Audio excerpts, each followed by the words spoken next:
This is the AccuQuilt Go that I received in the mail yesterday. I thought the easiest way to review and explain it would be to just create a video showing how to use it. This is what comes with it when you order on Amazon. It comes with one die that has 6 different shapes on it. The 4.5-inch square, the 2.5-inch square, and the half square that creates a 2-inch finished block. And then 10 by 10-inch cutting mat for it. But I'm not going to use that. To demonstrate this, I'm going to use a different die that I bought from the AccuQuilt site, which is the 3.5-inch square that I use most frequently in my quilting. So this is what a die looks like. On the side they label what the die is, which is good because they all look the same. And then you have this cutting mat that braces against. And how this works is there's cutters inside the die that whenever it goes through, the cutters will come up, cut through the fabric that's laying on top here, and will be stopped by this so you won't mess up the machine. And you just roll this through.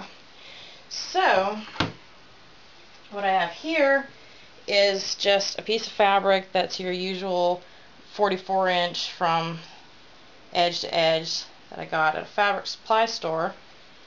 And I'm going to fold that in half. It's been folded in half once already. So now you've got 4 layers of fabric, and I'm going to fold it in half again. So got 8 layers of fabric there. I'm going to lay this here, line up everything, and lay this down on the die.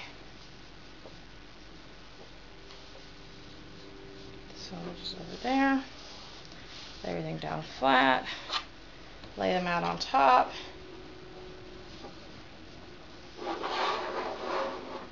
Put it in. It says to kind of do it at an angle. I don't think that it's mattered so far.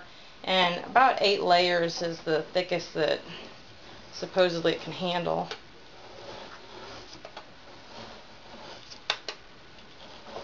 I'm keeping the back steady here.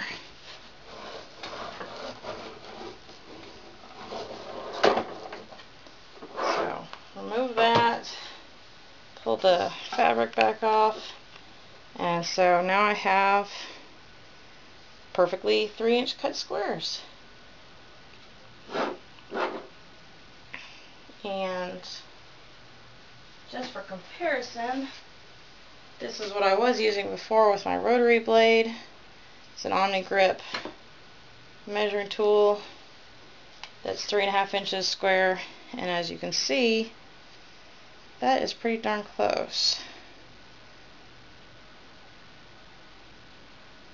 Now the one downside is that you do have some wastage that gets used. I'm just using the differences for scraps, but just so that you can see, this is how much is left over on your fabric if you just use the 3.5-inch squares. Now they do have strip cutters, strip dies that just do 2 long strips side by side that probably has a lot less wastage, and I'll review that in a separate review.